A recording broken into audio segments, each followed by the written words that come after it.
Lieutenant Jake Sullivan had developed 3 rules for surviving aboard the Meridian's Hope: keep your head down, do your job, and never, under any circumstances, draw the attention of Zara Kethmole. The 3rd rule was the most important.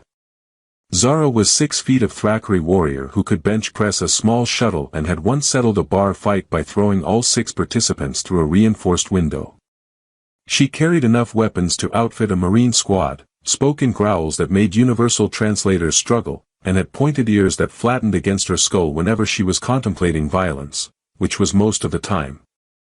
Jake had been aboard the cargo vessel for 3 months, long enough to learn that the crew of mercenaries, traders, and questionable freelancers operated by a simple social structure. The strong did what they wanted, the smart avoided trouble, and the weak got tossed out airlocks at the next port. As the ship's only human maintenance technician, Jake fell firmly into the "stay invisible and useful" category. Which was why he was currently crawling through ventilation shafts on Nexus 7 trading station, checking atmospheric recyclers while the rest of the crew handled cargo negotiations. It was unglamorous work, but it kept him away from the kinds of conversations that ended with someone getting shot, stabbed, or sold to slavers. "Jake, you copy?" Captain Morrison's voice crackled through his comm unit. "Copy, Captain. What's your status?" "Cargo inspections running long.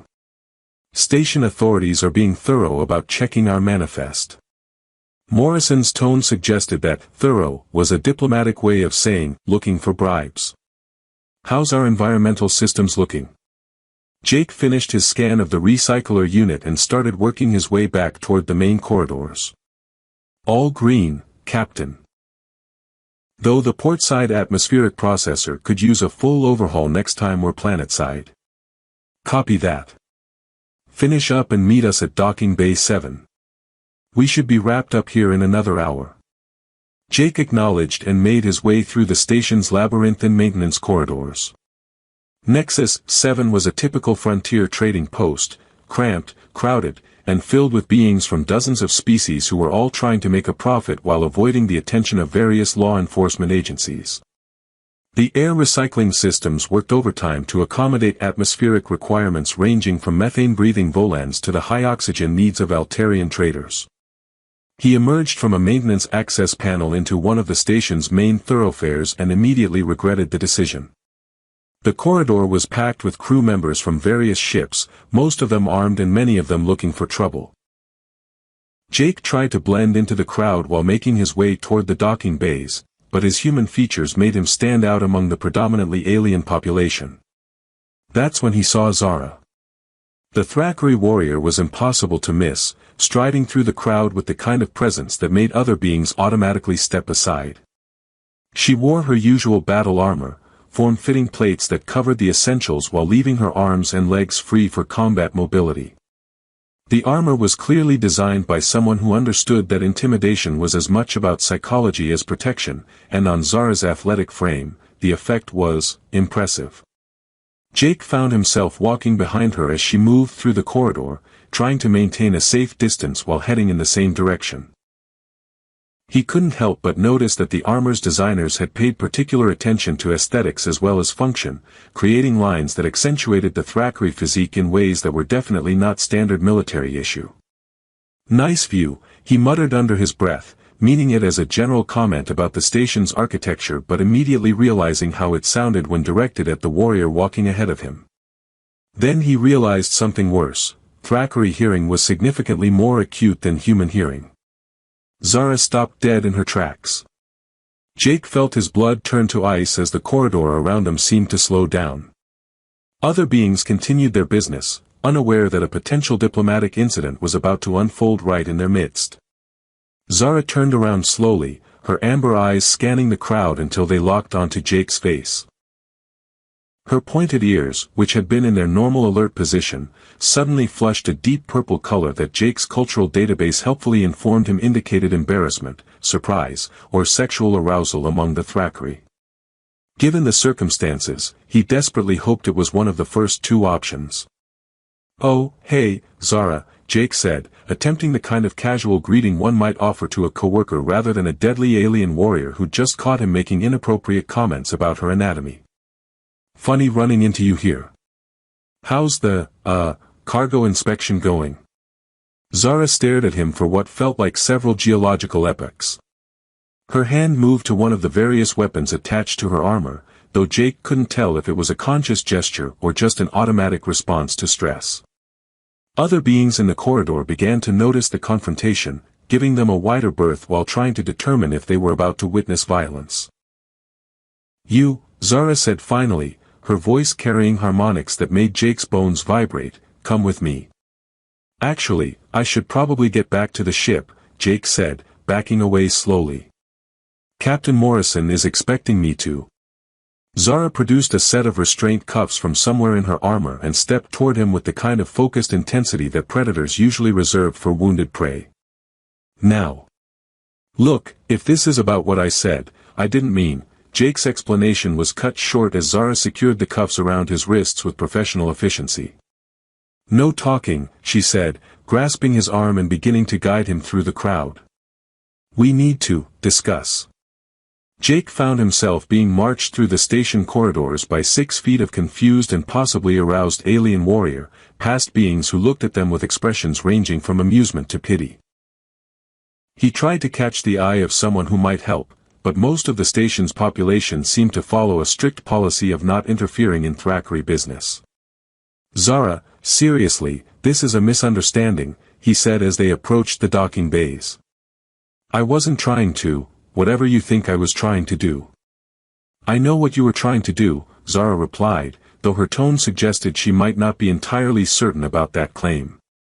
"Do you?" "Because I'm not sure I know what I was trying to do." Zara's ears flattened slightly, the purple flush deepening. "You made, declaration." "I made a what now?" "In my culture," Zara said, her voice dropping to what might have been an attempt at privacy, "when male makes comment about females, physical attributes, it is formal expression of interest." Jake felt his understanding of the situation shift from, "I'm about to be murdered," to, "I'm in the middle of an interspecies cultural incident." Which, depending on Thackeray customs regarding formal expressions of interest, might actually be worse than simple murder.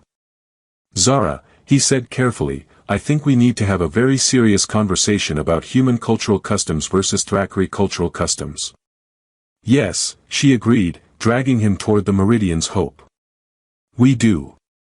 As they boarded the ship and headed toward what Jake assumed would be either his execution or the most awkward cultural exchange in human history, he reflected that maybe he needed a fourth rule for surviving aboard the Meridian's Hope: always assume the aliens can hear you, especially when you're saying something stupid. Zara's quarters aboard the Meridian's Hope were exactly what Jake had expected from a Thackeray warrior: weapons mounted on every available wall surface, training equipment that looked like medieval torture devices, and enough ammunition to supply a small army. What he hadn't expected was the collection of technical manuals, the carefully maintained engineering tools, and the small shrine containing what appeared to be family photos. "Sit," Zara commanded, pointing to a chair that was definitely designed for someone with Thackeray proportions. Jake settled into the oversized seat, his feet barely touching the floor, while Zara paced back and forth in front of him like a caged predator. Her ears were still flushed purple, and she kept shooting glances at him that ranged from confused to what might have been curious. "So," Jake said carefully, "about this formal expression of interest thing." "You do not understand," Zara interrupted, her pacing becoming more agitated. "In Thackeray culture, when unmated male makes comment about females' physical form, it is serious declaration. Not casual observation." "Right, but in human culture, it's usually just a casual observation. Sometimes inappropriate, often stupid, but not exactly a formal declaration of anything." Zara stopped pacing and stared at him. "So you were not expressing desire for courtship?" "I was expressing appreciation for, the aesthetic qualities of your armor," Jake said, desperately trying to find a diplomatic way to explain the situation. "It's very form-fitting. Professional. Intimidating. All the things good armor should be." "But you said..." Zara's ears flicked nervously. "You use specific terminology about my posterior region." Jake felt heat flood his face. Yeah, that was definitely inappropriate. I apologize. It was meant as a compliment, but I understand now that it came across as something more significant than I intended. Compliment, Zara repeated slowly, testing the word. This is appreciation without expectation of response. Exactly. Though usually compliments about anatomy are considered pretty personal and should probably be kept to yourself unless you know the person well. Zara resumed her pacing, her brow furrowed in concentration. This is confusing. In my culture, such comments are either formal courtship declarations or grave insults warranting combat response. And which did you think mine was? If it had been insult, you would already be dead, Zara said matter-of-factly. Therefore, I assumed courtship declaration. But now you say it was appreciation without commitment. Right. Very casual, very thoughtless appreciation that I should have kept to myself. Zara stopped pacing again and fixed him with a stare that made Jake feel like a specimen under examination. But you do find me aesthetically pleasing? Jake looked around the room, at the weapons and training equipment and the various ways this conversation could go wrong. Zara, you're a very attractive woman. Any human male would notice that. But noticing and making inappropriate comments about it are two different things. Attractive, she repeated, and Jake could have sworn he saw the hint of a smile. This is positive assessment. Very positive assessment. But Zara, I need to understand something. What exactly happens now? According to Thackeray customs, I mean. Zara's expression grew serious again. According to custom, formal courtship declaration must be answered in one of three ways: acceptance, formal rejection, or trial by combat to determine worthiness. Jake felt his stomach drop. Trial by combat? Against you? If you had been serious about courtship, yes. Combat would determine if you were worthy mate. She paused, studying his expression. But since you say this was not courtship declaration. Definitely not a courtship declaration, Jake confirmed quickly. Then we have problem. What kind of problem? Zara resumed her pacing, this time with the air of someone working through a complex tactical problem. I have already claimed you as potential mate by bringing you to my quarters. Other crew members will assume courtship is in progress. If you reject formal courtship now, it reflects poorly on my desirability as mate. Jake stared at her. So I've accidentally started a courtship process that I can't back out of without insulting you? Essentially, yes. And if I don't back out, I have to fight you to prove I'm worthy of dating you? Combat trial is traditional method, yes. Jake looked around the room again, at evidence of Zara's combat prowess displayed on every surface. Zara, I fix environmental systems and perform routine maintenance. You could probably kill me with a soup spoon. I do not own soup spoons, Zara said seriously. But yes, combat trial would likely result in your death. Right. Jake rubbed his temples, feeling the beginning of what promised to be an epic headache. Is there any way to resolve this that doesn't involve my violent death or your social embarrassment? Zara's pacing slowed as she considered the question. There is possibility. If courtship were to proceed slowly, with proper cultural education, combat trial could be delayed until you achieved adequate fighting skills. How long would that take? For human to become adequate fighter against Thackeray warrior? Zara tilted her head thoughtfully. Perhaps 10 to 15 years. That's a long courtship. Thackeray value patience in mate selection, Zara said. Better to choose carefully than regret hastily. Jake looked at her, really looked at her, for the first time since this whole situation had started. Beneath the intimidating armor and warrior bearing, he could see genuine confusion and what might have been vulnerability. She was trying to navigate an impossible situation with as much honor and dignity as possible, despite having no cultural framework for understanding human behavior. Zara, he said slowly, can I ask you something personal? We are discussing potential courtship. All questions are now personal. Have you ever been in a relationship before? I mean, outside of formal Thackeray courtship customs. Her ears flattened slightly. I have been in military service since I was 14 years old. There has been little opportunity for personal connections. So this is all new territory for you too. Very new, she admitted. Most of my interactions with males have been either combat training or orders from superior officers. Jake felt something shift in his understanding of the situation. Zara, what if we approached this differently? Instead of trying to force this into traditional Thackeray customs or casual human behavior, what if we just figured it out as we went along? Figured it out. Got to know each other. Learned about each other's cultures. Saw if we actually like each other as people before worrying about courtship declarations or combat trials. Zara's pacing slowed to a stop. This is unconventional approach. Yeah, but conventional approaches seem to involve either my death or your embarrassment. Maybe unconventional is worth trying. And if we discover we do like each other? As people? Jake smiled. Then we'll figure out what comes next when we get there. For the first time since this whole situation had begun, Zara's expression relaxed into something that might actually have been hope. This could work. But other crew members will still assume courtship is in progress. Then I guess we better make sure they see us spending time together, Jake said. Cultural exchange. Educational purposes.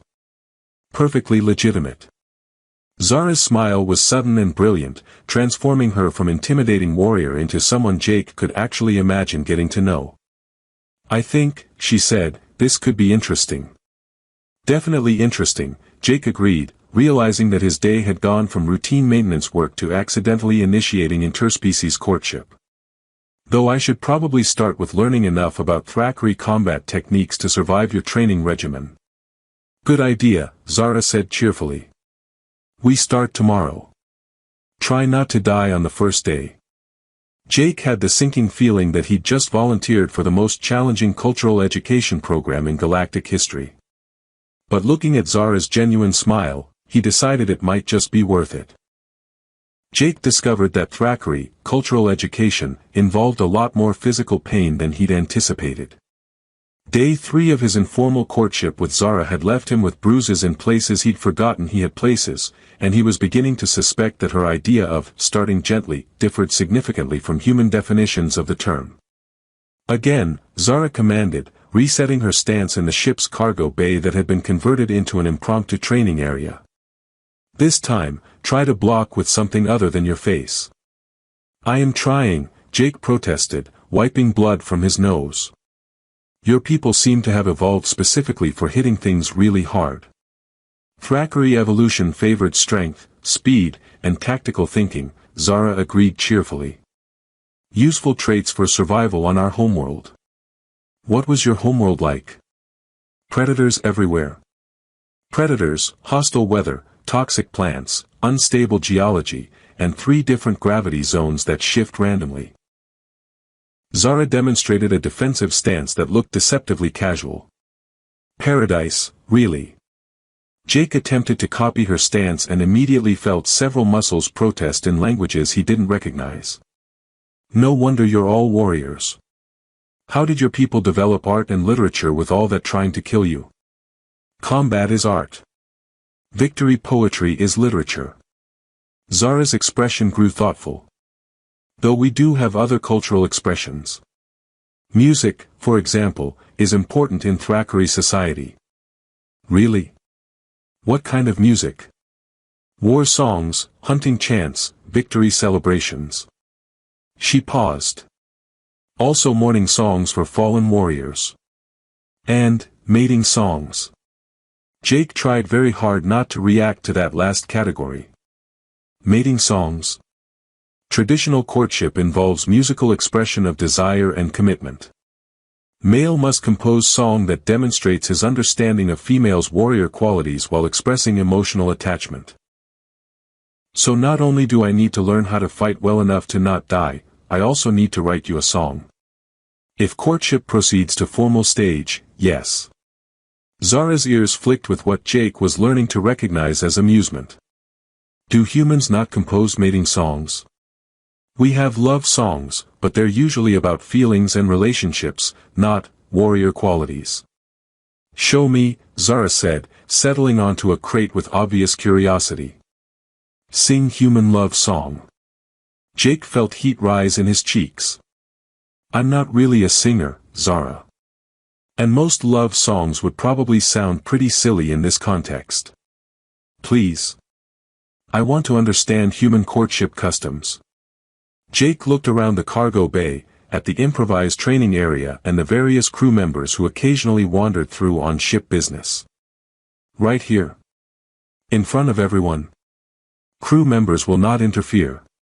They know we are conducting cultural exchange. Cultural exchange, Jake repeated. Is that what we're calling it? What would you call it? Jake considered the question while stretching muscles that had been introduced to new and exciting forms of pain. Honestly? I'm not sure.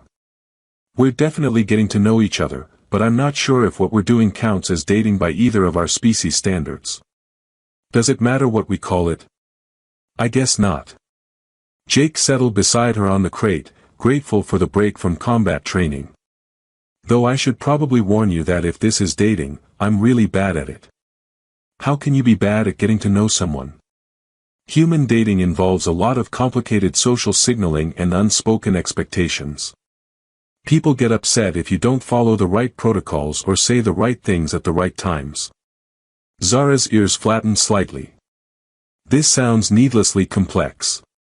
Why do humans not simply state their intentions clearly? Because that would be too easy, apparently. Jake wiped sweat from his forehead. What's Thackeray dating like? Besides the combat trials and mating songs. Direct communication of interest, demonstration of compatibility through shared activities, evaluation of partners' strength and intelligence. Zara ticked off the points on her fingers. If both parties are satisfied, formal bonding ceremony follows. How long does the whole process usually take? Anywhere from a few days to several months, depending on complexity of compatibility evaluation. Jake blinked. Days? You can decide to spend your life with someone in a few days. Why would it take longer? Either you are compatible or you are not. Extended uncertainty serves no purpose. But how do you know if you're really compatible after just a few days? Shared combat reveals much about person's character, Zara said seriously. Also shared problem solving, response to stress, communication style, approach to challenges. All of which we're doing, Jake realized. Yes. Though your performance in shared combat needs improvement. Jake laughed despite his aching ribs. Everything about my performance needs improvement. I'm a maintenance tech trying to keep up with a professional warrior. You are learning quickly, Zara said, and Jake was surprised by the genuine warmth in her voice. Your approach to problems is interesting. Humans think differently than Thackeray. Different how? You look for creative solutions rather than direct confrontation. When I demonstrate combat technique, you ask questions about physics and leverage rather than simply copying movements. Is that good or bad? Different, Zara repeated. Not better or worse, just different perspective. It is useful to see familiar things through new eyes. Before Jake could respond, Captain Morrison's voice echoed through the ship's comm system, all crew to stations. We've got incoming traffic and it doesn't look friendly. Zara was on her feet instantly, her warrior instincts taking over. What kind of traffic? Unknown configuration, but they're jamming our communications and demanding we prepare for boarding inspection. Morrison's voice carried the tension of someone who dealt with this kind of situation before. Could be pirates, could be worse. Jake felt his stomach drop. He joined the Meridian's Hope precisely because it was supposed to avoid this kind of excitement. What do we do? You go to your emergency station and keep the ship running, Zara said, already moving toward the armory. I go make sure whoever is boarding us regrets their life choices. Wait, Jake said, catching her arm as she passed. Is this dangerous? Zara paused, looking down at him with an expression that mixed professional focus with something softer. This is why warrior skills are important, Jake.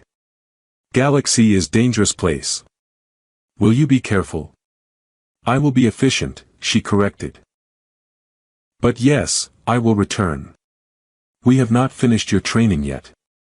As alarms began sounding throughout the ship and crew members rushed to battle stations, Jake realized that his cultural education was about to include a very practical lesson in why the Thrakkery had evolved to be warriors. And why dating one might be the most dangerous thing he'd ever done. But as he watched Zara stride toward the armory with lethal grace, he also realized that he was looking forward to finding out what came next. Even if it involved more bruises, more combat training, and possibly learning to compose warrior-quality mating songs. Some relationships, he reflected, were definitely more complicated than others. The boarding action lasted exactly 17 minutes, and Jake spent every one of them hunched over the ship's environmental controls, trying to maintain life support while the Meridian's hope shook from weapons fire and the sound of combat echoed through the corridors. His job was to keep the ship breathing while other people handled the shooting, but that didn't make listening to the battle any less nerve-wracking. Jake, we need emergency power to Deck 3, Captain Morrison's voice crackled through the comm, barely audible over the background noise of what sounded like a small war. On it, Captain, Jake replied, rerouting power from non-essential systems while monitoring the ship's structural integrity. Through his displays, he could track the boarding party's progress through the ship, and more importantly, he could track the crew's response to the intrusion. Zara's signature moved through the ship like a force of nature, and wherever she went, the hostile signals stopped moving. Jake found himself holding his breath every time her icon disappeared from his screens during what he assumed were combat encounters, only to feel relief when she reappeared and continued her methodical elimination of the boarding threat. When the all-clear finally sounded, Jake's hands were shaking from adrenaline and worry. He'd never been in a real combat situation before, and the experience of being functionally helpless while people he cared about fought for their lives was not one he wanted to repeat. Maintenance to Deck 3, came Morrison's voice again, this time without the urgency of active combat. We need damage assessment and emergency repairs. Jake gathered his tools and headed for the affected area, passing crew members who were cleaning up the aftermath of the boarding action.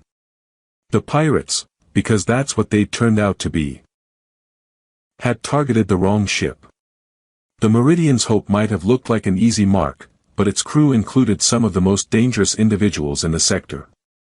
He found Zara in the main corridor of Deck 3, systematically stripping weapons and equipment from unconscious pirates while Captain Morrison questioned the one who was still awake enough to answer questions.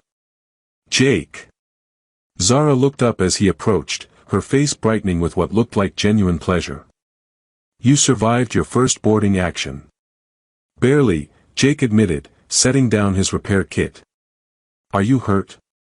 Minor cuts, nothing serious. She gestured dismissively at several bandages that covered what Jake suspected were not actually minor injuries. Pirates were poorly trained and badly equipped. Disappointing opposition. Disappointing. Jake stared at her. Zara, they were trying to kill you. Yes, but not very effectively. Her ears flicked with amusement. I was hoping for better practice for combat training. Jake looked around at the evidence of the battle, scorch marks on the walls, damaged equipment, and several unconscious pirates who would probably be nursing serious injuries for weeks. This was practice. Everything is practice, Zara said seriously. Combat skills deteriorate without regular use.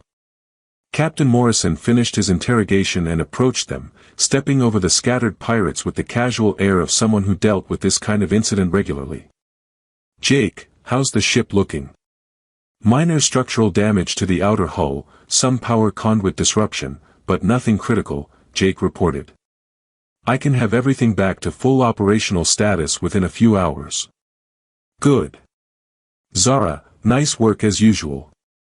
Though next time maybe leave one of them conscious enough to give us useful information before you start collecting trophies. I left one conscious, Zara protested. Barely, Morrison said dryly. Jake, once you finish the repairs, I need to talk to you about something.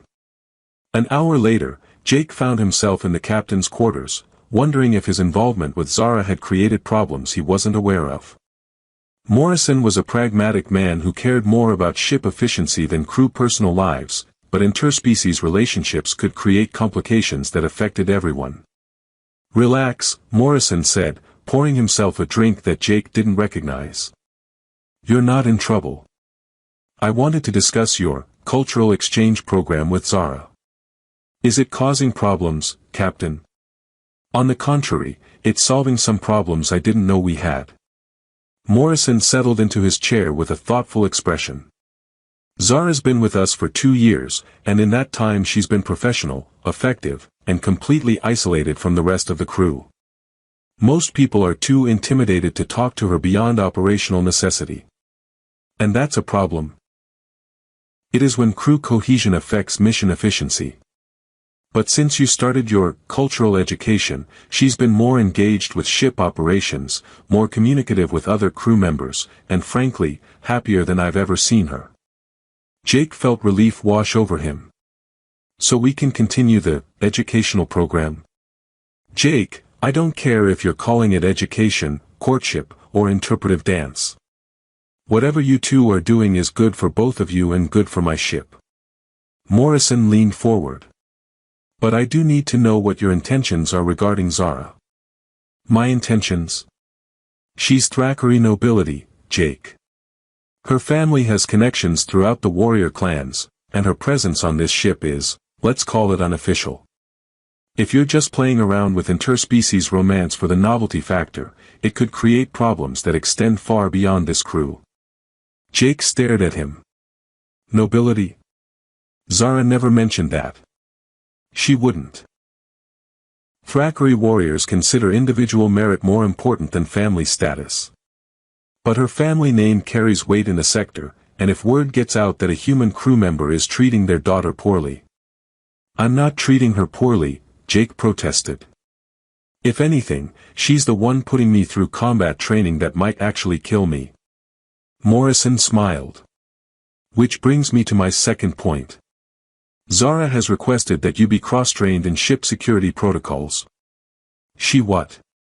According to her report, your technical skills combined with basic combat training would make you a valuable asset in emergency situations like today's boarding action. Morrison pulled up a data pad. She specifically requested permission to train you as her backup for security operations. Jake felt the world shift around him. Captain, I'm a maintenance technician. I fix environmental systems and repair broken equipment. I'm not security material. Maybe not yet. But Zara seems to think you have potential, and her judgment on such matters is excellent. Morrison leaned back in his chair. The question is whether you're interested in expanding your role aboard this ship. What would that mean, exactly? Officially? Cross-training in multiple ship systems, emergency response protocols, and basic combat operations. Unofficially? It means Zara wants you as her partner in more than just cultural exchange. Jake thought about the past few weeks, about learning Thrakkery customs and surviving combat training and discovering that the most intimidating person on the ship was also one of the most interesting. What happens if I say yes? You get the most comprehensive education in practical survival skills that money can't buy, taught by one of the finest warriors in the sector. You also accept responsibility for ship security during emergency situations. And if I say no? You continue your current duties, and your relationship with Zara remains informal. Though I suspect she'll be disappointed. Jake considered his options while thinking about Zara's expression during their training sessions, the way she lit up when explaining Thrakkery customs, and the genuine concern she'd shown for his safety during the boarding action. Captain, if I accept this cross-training, am I basically accepting formal courtship according to Thrakkery customs? That's between you and Zara to figure out. But Jake. Morrison's expression grew serious. Thackeray don't do casual relationships. If you're going to pursue this, you need to be certain about your commitment. How certain is certain? Marriage and children certain. Or in Thackeray terms, bonded for life certain. Jake felt his breath catch. 3 weeks ago, he'd been a maintenance tech trying to avoid notice. Now he was contemplating a permanent relationship with an alien warrior princess who could probably bench press a small shuttle. Can I think about it? You can think about it while Zara continues your combat training. But Jake, don't take too long. Thackeray patience has limits, and you've already initiated courtship protocols whether you meant to or not. An hour later, Jake found Zara in the ship's small recreation area, cleaning and maintaining her weapons with the methodical precision that characterized everything she did. She looked up as he approached, her amber eyes bright with curiosity. "Captain Morrison says you requested security cross-training from me," Jake said, settling beside her on the bench. "Yes. You performed well during emergency today.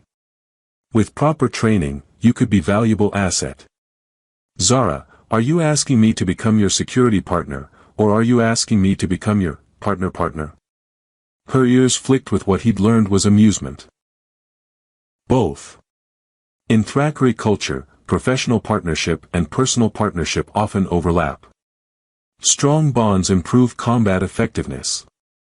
And if I accept this training, what does that mean for us? Personally, I mean. Zara set down the weapon she'd been cleaning and turned to face him fully. It means formal courtship, Jake. With all responsibilities and expectations that implies. Including the combat trials and mating songs. Including everything. Her expression grew serious. But also including commitment to understanding each other's cultures, supporting each other's goals, and building partnership that benefits both individuals. Jake looked around the recreation area, at the evidence of life aboard a ship full of dangerous, complicated, extraordinary individuals who'd become something like family over the past few months. What if I'm terrible at being a security officer? Then I will train you until you are not terrible. What if I can't write a proper warrior song? Then I will help you understand what qualities to celebrate. What if formal courtship doesn't work out? Zara's smile was gentle but confident. Then we will have learned much about ourselves and each other. But Jake, I do not think it will fail. Why not? Because you see me as person, not as warrior or princess or alien. And I see you as individual worth knowing, not as conquest or curiosity. She reached over and took his hand. That is foundation for strong partnership. Jake looked down at their joined hands, at the evidence of Zara's combat training contrasted with his own maintenance worker calluses. Different species, different backgrounds, different approaches to life, but somehow it worked. "Okay," he said finally. "I accept the cross-training. And the formal courtship. And whatever comes next." Zara's smile was brilliant. "Good. We begin advanced combat training tomorrow. And this weekend, I will teach you basics of warrior song composition." "This weekend?" "No time to waste," she said cheerfully. "Formal courtship has schedule to maintain." As Jake contemplated the reality of learning to write warrior songs while surviving advanced combat training, he reflected that his life had become far more interesting than he'd ever planned.